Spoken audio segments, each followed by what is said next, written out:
Salam para mahasiswa baik PAK maupun teologia yang terkasih dan yang mengasihi Tuhan.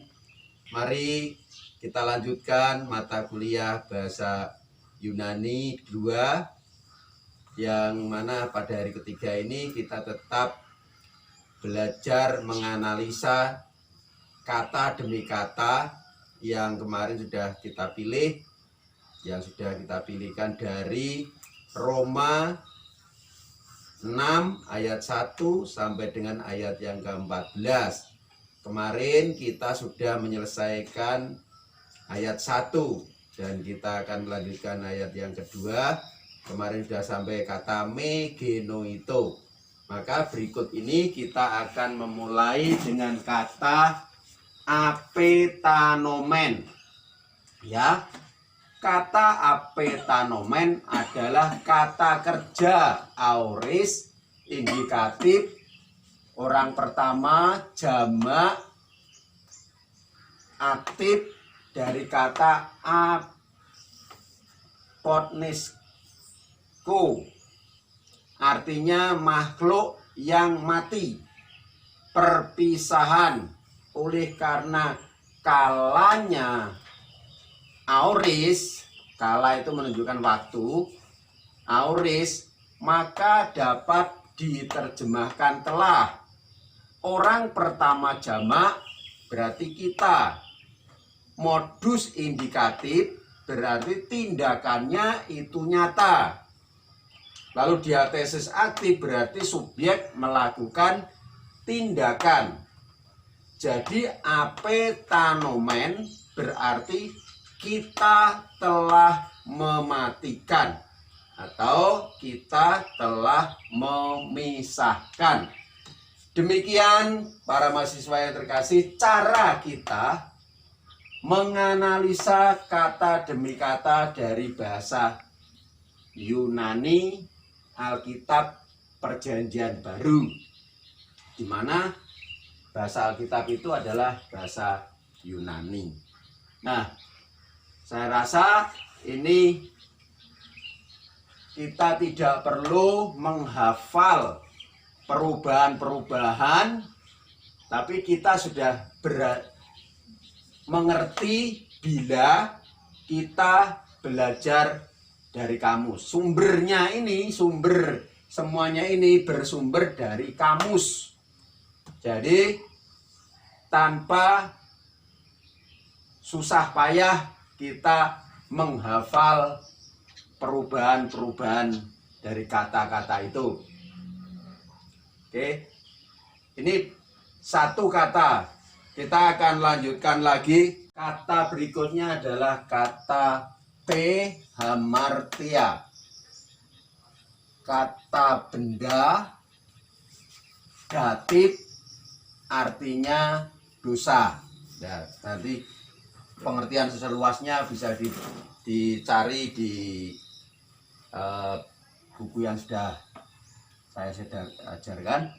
Nah, kasus datif itu di ciri-ciri khasnya adalah ini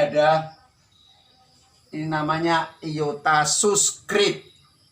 Ya, ini adalah huruf I kecil. Ya, I gini. Ini adalah iota suskrip. Ini tetap ada di sini sebagai ciri khas, yaitu datif. Ya. Kasus datif, kalau kita lihat di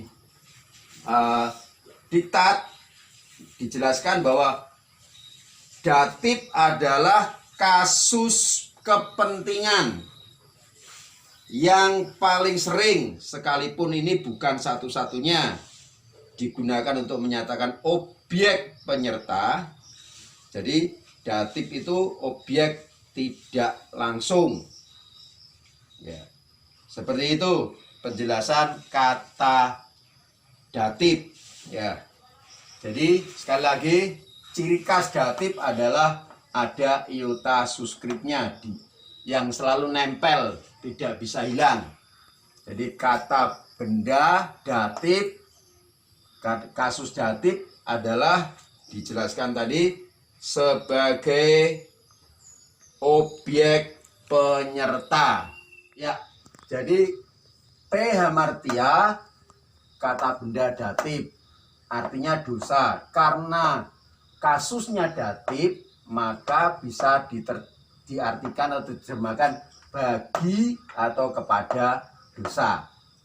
Bila digabung dengan apetanomen T hamartia, berarti kita telah mematikan atau memisahkan kepada atau bagi dosa. Demikian pemahaman kita sore ini. Biarlah kita mendapatkan pemahaman yang lebih jelas lagi. Jadi ini semuanya sumbernya adalah dari kamus, lalu diktat, ya, diktat yang kita punya. Nah, maka kita bisa menemukan pemahaman yang alkitabiah. Seperti itu.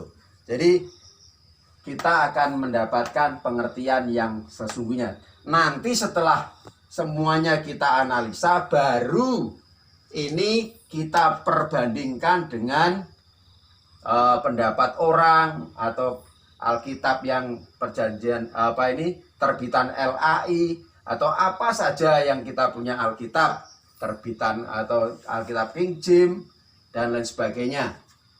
Nah, dari situlah nanti kita bisa artinya menyediakan makanan yang sungguh-sungguh alkitabiah, yang bersumber dari penganalisaan setiap kata. Jadi kemungkinan salah itu kecil, bahkan bisa saja tidak salah. Berbeda kalau kita hanya mengajar, nanti kalau hanya sumbernya dari siapa kita nggak tahu. Tapi kalau hal ini kita bisa melakukan sendiri, berarti kita bisa masak sendiri, menyajikan untuk jemaat atau untuk para murid yang kita ajar. Ya, kita akan selanjutnya kata pos, ya, itu kata sifat sebagai artinya sebagai kata keterangan. Jadi pos itu kata sifat sebagai kata keterangan. Penanya artinya bagaimana caranya, bagaimana dan apa artinya. Ini kata pos itu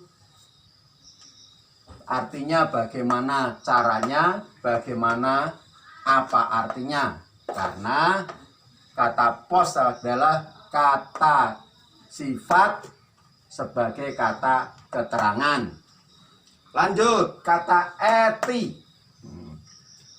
Kata eti adalah kata keterangan, artinya masih. N. Ya. N adalah preposisi, kata depan. Berkasus datif, artinya di dalam, pada, dengan, tentang. Lanjut, kata aute. Kata ganti orang ketiga tunggal. Orang ketiga tunggal berarti dia. Kembali kita belajar kata kerja lagi, tapi hanya beda kala. Sekarang kata sisomen adalah kata kerja berkala futur, aktif, diatesisnya aktif, modusnya indikatif, orang pertama jamak dari kata so. Artinya, kata so ini artinya adalah hidup. Hidup yang berfungsi. Karena memiliki kala futur berarti akan. Orang pertama jamak berarti kita. Diatesis aktif berarti modus indikatif berarti tindakannya itu nyata, sungguh-sungguh terjadi. Jadi si somen dapat diartikan kita akan hidup, yaitu kita akan hidup yang berarti. Ya, itu penganalisaan dari kata si somen. Kita akan lanjutkan dan kita akan gabung ayat 2 menjadi satu ayat, maka terjemahannya seperti ini. Nanti bandingkan dengan terjemahan dari Alkitab yang kita punya terbitan LAI. Jadi semua kata-kata yang sudah kita analisa tadi, sekarang kita rangkai seluruh ayat 2 demikian bunyinya. Tuhan melarang, itu terjemahan dari me genoito atau sekali-kali tidak. Sebab kita telah mematikan bagi atau kepada dosa. Maka bagaimana caranya? Bagaimana mungkin kita masih hidup di dalamnya? Inilah hasil analisa ayat yang kedua. Ya, nanti kita lanjutkan lagi ayat yang ketiga.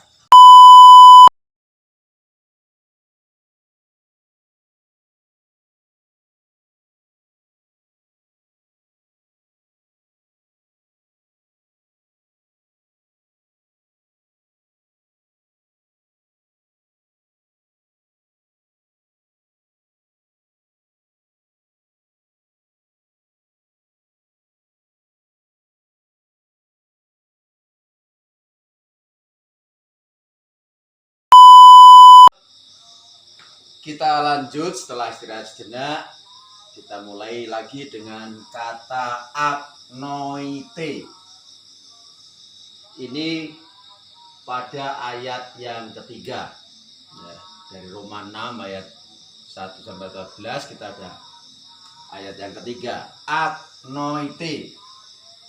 Kata kerja memiliki kala kini, diatesisnya aktif, modusnya indikatif.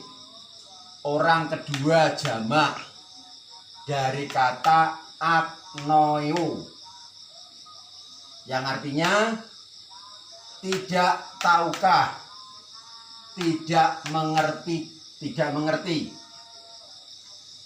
Kala kini berarti sedang melakukan, pertindakannya itu sedang. Aktif berarti jadi melakukan. Kedua jamak berarti kamu sekalian. Modus indikatif berarti tindakannya itu nyata. Jadi agnoeite dapat diterjemahkan kamu sekalian sedang tidak mengetahui, atau kamu sekalian tidak mengertikah. Ya, ini analisa dari kata agnoite. Lalu berikutnya adalah kata ebaptistimen. Ebaptistimen adalah kata kerja aorist pasif indikatif orang pertama jamak dari kata bapto. Artinya bisa mandi, membenamkan atau menyelamkan, menarik dari air, atau mandi secara ritual. Nah, pengertian klasiknya adalah menenggelamkan kapal sampai binasa. Maksudnya begini, kapal yang sudah rusak itu ditenggelamkan sampai ke dasar laut, sampai binasa di sana. Itu pemahamannya seperti. Nah, kata itu dipakai, pemahaman itu dipakai kata baptis, yaitu menenggelamkan orang yang telah rusak karena dosa, ditenggelamkan supaya binasa di sana. Cuman dalam hal ini nanti perlu diketahui, dibaptis itu tidak ke dalam air, tapi orang Kristen itu dibaptis ke dalam Yesus. Artinya nanti orang Kristen itu ditenggelamkan, dibenamkan ke dalam Yesus. Itu yang pengertian kata baptis yang dimaksudkan oleh Paulus di dalam surat Roma. Jadi tidak ada kaitannya di sini dengan doktrin gereja masing-masing. Mau diselamkan, mau dipercik, mau apa. Di hal ini tidak berbicara tentang itu. Namun dalam hal ini dari pengertian bahasa aslinya, yaitu orang percaya ditenggelamkan bagaikan orang yang rusak tadi, seperti kapal yang rusak. Nah, karena percaya Yesus tadi awalnya, lalu orang itu ditenggelamkan, dibinasakan ke dalam Yesus. Jadi tidak ada orang Kristen dalam hal ini, pemahaman ini tidak mengacu kepada ditenggelamkan ke dalam air, tapi ditenggelamkannya adalah ditenggelamkan ke dalam Yesus. Tadi kita berbicara tentang dibaptis. Kita dibaptis dalam Kristus, Kriston Yesus. Kata Kriston Yesus adalah kata benda maskulin tunggal, artinya Yesus, Kristus Yesus. Lalu kata tanaton, kata benda akusatif, kasusnya akusatif, dari kata thanatos, artinya mati, mematikan kehidupan. Dalam perjanjian baru menunjuk pada kematian, Kristus, yang merupakan titik pusat dari keselamatan. Ini penting, tak ulangi lagi.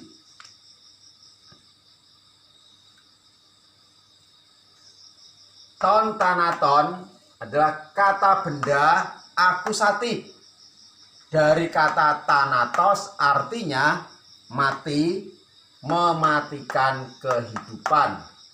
Dalam perjanjian baru menunjuk kematian Kristus yang merupakan titik pusat, ya, merupakan titik pusat dari keselamatan. Dilanjutkan dengan kata eis. Eis itu preposisi, kata depan, artinya ke dalam. Jadi dibaptis ke dalam Kristus, dibaptis dalam kematiannya. Itu nanti.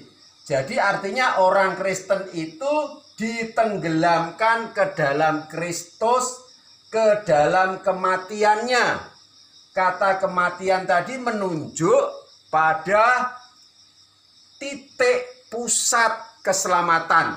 Artinya berarti orang Kristen itu ditenggelamkan ke dalam Yesus, ke dalam kematiannya, ke dalam titik pusat keselamatan.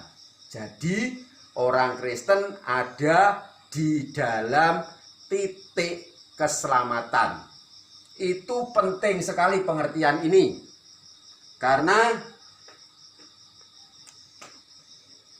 kita orang percaya itu harus benar-benar ngerti tentang dibaptis ke dalam Kristus. Karena inilah gambaran yang diarahkan oleh Paulus untuk memberikan penjelasan tentang mati bagi dosa. Jadi mati bagi dosa itu oleh Paulus diterangkan dengan arti baptisan. Itu supaya orang itu jelas, supaya orang itu ngerti bahwa orang Kristen itu kalau percaya Yesus itu berarti posisinya itu mati. Ya, posisinya itu mati terhadap dosa, tapi dia mati tenggelam di dalam kematian Kristus. Jadi kematian Kristus merupakan titik pusat dari keselamatan. Jadi sekali lagi kata jadinya itu bahwa orang Kristen sekarang ini ada di titik pusat keselamatan. Keselamatanlah yang dicari oleh banyak orang. Semua orang butuh keselamatan. Dan itu adanya hanya di dalam kematian Kristus.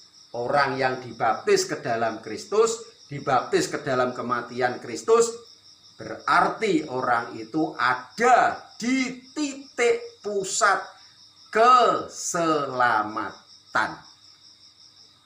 Ini jelasnya seperti itu. Jadi ini tidak menyinggung doktrinnya siapa-siapa, tapi inilah yang diajarkan oleh Rasul Paulus, bahwa kita dibaptis itu ditenggelamkan sampai binasa ke dalam Kristus, ke dalam kematiannya.